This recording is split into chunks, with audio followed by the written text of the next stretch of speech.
So I'm joined by Emily, who is the team principal of FernGP. Emily, thank you for taking the time to talk to me. Okay. How did you become the FernGP team principal? That's a big role. I still don't really know. So it was last August. Funnily enough, Maisie sent me a LinkedIn message the same day that I had actually contacted the team. So that was a bit bizarre, and basically scheduled in an interview. I was talking to Maisie on the phone for ages, came down to base, and initially I was supposed to be doing media, so that's what that's what my background is, and I always wanted to be a TV reporter for like F1, and I was talking to Maisie and Lee for quite a few hours, went home, and then kind of got told that actually they could see stronger sides of me that I didn't realise for more of a higher up role in terms of planning and managing, and then I just kind of moved into the operations role, which I absolutely loved. Never even did any media, I just went straight in with operations, and then from then just kind of progressed onto the role that I have now. But yeah, I guess I never really saw myself in this position, and now I really like it, and I can see, like, I realise when I take a step back, I'm like, okay, I got this, like, but it's definitely been a learning curve. But yeah, that's kind of how I ended up doing what I'm doing now. It's fine. It's so lovely that they spotted that thing in you, but also it made room for me. Exactly. So it's all okay. Exactly. We wouldn't have had you otherwise. So obviously 2024 season's not far away. We're gearing up for it. We've been doing some practice with the mechanics today, getting the cars ready. What are you hoping for out of this season? I think just a season this will be my first full-on season with the team, from start to finish. So I think kind of being able to see the progress of our team members, watching the team grow. I mean, this season we've grown massively compared to literally last November. So I think it's about having equality in our team with our male and our female team members and drivers. It's also really exciting that we have 2 females on the grid as well this year that will be competing against the other male drivers. And then also kind of just seeing the progression of our current team members. Like you said, today we had the mechanics training day for them, and it's kind of just seeing them, get more confident with the cars and more confident with each other, and then going on to do amazing things. I don't think there's a limit for how well we can do this season. We just keep pushing and pushing and pushing. But yeah, I think I'm just excited to see the whole plan come together, because the off season is stressful, and then you've also got that itching of, okay, I'm done with sitting at a desk now, I just want to get back on track. So I think as soon as we get back to track, our drivers are on that grid, everyone's working together, and we get some amazing results. I feel like that's when I'll be like, okay. When you can kind of see it all coming together and fitting exactly. nicely together. It's like the whole picture and what you've prepped for for us there's no stop. We carry on, we keep going, even though there isn't a race happening, we're still testing and we're still doing things behind the scenes that not many people would think of the race team having to do. But obviously that's the jobs that myself and Sophie have, is to make sure that all of that is prepped for the next season. So yeah, it's kind of just seeing all of that come together really.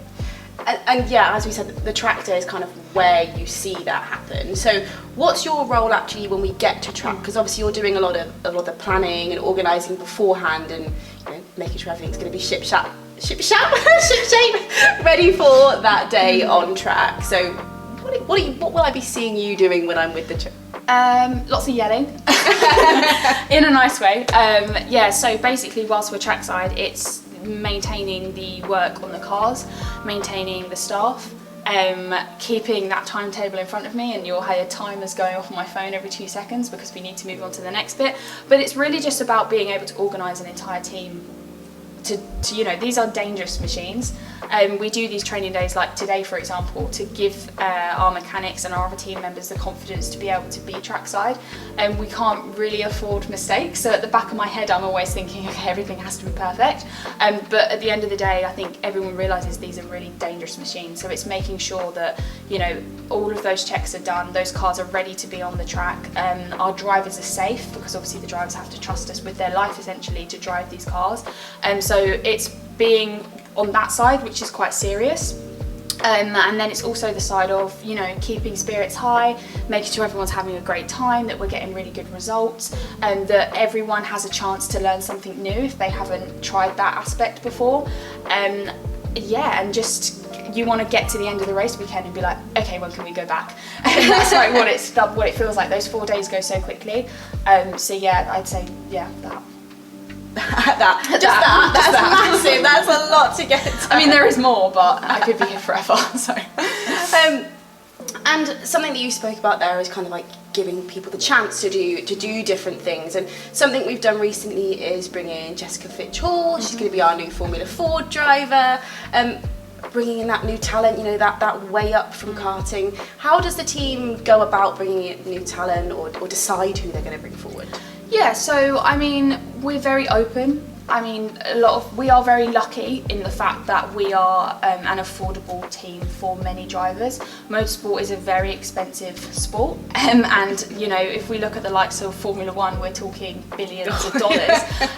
But also, you know, just racing in what we race in, and these Formula Fords and these Formula 3s, it can still be very expensive. So it's about finding those people online. So we would look at Instagram, LinkedIn, through mutual friends. We have a community page on Facebook, so a lot of things come through from there as well. But with Jessica, when I saw her account on Instagram, and I mean, she loves her TikTok and her media, and you can tell how passionate she is about the sport, and you know, she's really on top of that. And even just speaking to her over text, she was like so overwhelmed that we had even offered her the chance to, you know, get in a car, let alone test it on track. So yeah, it's kind of that process of just going through our Instagram, seeing who pops up, and then what girls we can give the opportunity to. And once they say yes, we're like, okay, when are you free? Let's get you down, let's do your seat fit, let's get on track. So I wouldn't say we don't eliminate anyone. If there is a girl that is passionate about motorsport and really wants to get in one of these cars, then we will take them on board. And that doesn't matter how old they are either, so they could be younger, in their teens like Jess, or slightly older as well. It's literally open for all ages. If you want to get in that car and drive, we will make sure we give that, you know, that level of respect. Obviously, if they haven't got much experience, we then train them with our driver coaches. Our team members will also help them to understand the car. We've got our data people that will obviously give them the stats and the figures, and then just the team morale as well. And yeah, helping them to achieve their own goals in that car is really important to us too. Yeah, and I can attest to that team morale actually. When we were working the other week and Jess was racing, we were cheering her when we were watching her race. Yeah, exactly. On a phone that she was doing in karting. So I can seriously attest to the fact that, you know, kind of, it's not just come in, drive for us, it's come in, support, kind of become part of that. Definitely. I mean, we even have girls that are, you know, not old enough, not even big enough to get in these cars yet, but from the ages of like 11 to 13 that are doing karting, and, you know, we've invited them trackside, they've come down, sat in the car, met the team, and, you know, our goal with those girls, okay, when you are 18, there's your car, jump in it, we'll take you on track. So it's just about following their journey as well, and we're really invested in the journeys that these girls have too. And the same with guys as well, you know, just because of the gender difference that there is within motorsport. If there's a guy as well that has a really big passion to get in that car, whether he's in karting too, it all comes down to money at the end of the day. And obviously if we can exploit that talent from them that they necessarily couldn't get somewhere else because it would be less affordable for them, that's basically the other half of FernGP, and that's what we really pride ourselves at looking at.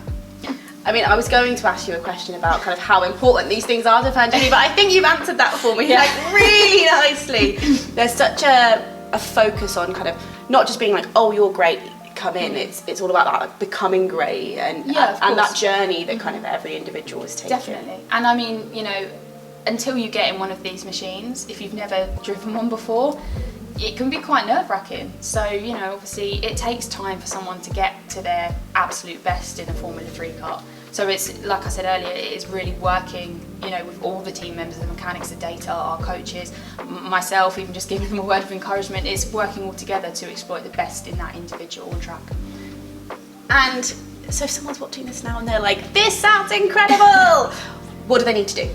get in touch. FernGP on Instagram, Facebook. We have our female side community, so FernGP the female side. You're more than welcome to post in there. We've also got TikTok, which you might see. You might see me on there. And then we've also got LinkedIn as well, and email. We've got a website. There's literally so much out there. If you just type in FernGP, we will definitely come up. And just give us a message, and we'll go from there.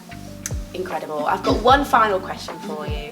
If you could, have your magical wish, what is the future of FernGP? Where do you want to see us? Oh, I mean, a top goal is like FIA Formula 3. But as I said earlier, there's no stopping for us. We'll keep going and we'll keep going. And I think as long as we surround ourselves with the correct people to do that, and the people that are passionate to do that and have that determination to keep going, even though you get to one milestone, some people are like, oh, that's it, okay, we've done what we want. We're not like that at all. We just keep going. And so there isn't really like a definitive end goal. When we get there, we'll just keep going and keep striving to do better. And obviously we're learning as well, so getting on to the next step. And yeah, but I mean, FIA Formula 3 would be amazing. We see ourselves there one day. So yeah, I think in long term, that's probably the goal. And also to make motorsport more inclusive as well, with having more females and men working alongside each other. Incredible. Thank you so much for spending this time with me. It's been super interesting.